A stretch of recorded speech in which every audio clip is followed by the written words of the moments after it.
Feu vert au Parlement bruxellois, les députés ont mis les bouchées doubles cet après-midi. Ils ont voté l'instauration d'une commission d'enquête chargée de faire toute la lumière sur le SAMU social, une première dans l'hémicycle bruxellois. C'est une première, ça n'est jamais drôle, vous savez. D'habitude, quand le Parlement enquête, c'est quand même toujours qu'il y a des très très gros soucis.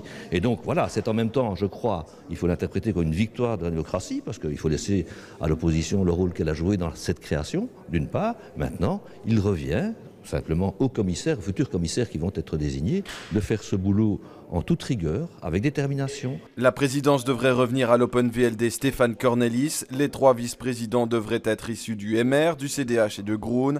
Les rapporteurs devraient quant à eux être issus de l'opposition, Alain Marron pour Écolo et Michel Colson pour Défi. Un président issu de la majorité donc, une occasion manquée selon l'opposition. On avait demandé que ce soit un membre de l'opposition qui soit à la présidence de la commission d'enquête. On estimait ça important en fait, pour éviter tout conflit d'intérêts et même en termes d'actes symboliques. Mais visiblement, la majorité n'a pas voulu accéder à ça. Le PS éclaboussé dans cette affaire devrait quant à lui compter 5 membres au sein de cette commission et parmi eux, aucun élu de la ville de Bruxelles. Pour nous, c'est un moment pas facile à vivre. C'est clair que beaucoup de nos militants, beaucoup de nos mandataires sont vraiment touchés au plus profond de leur engagement.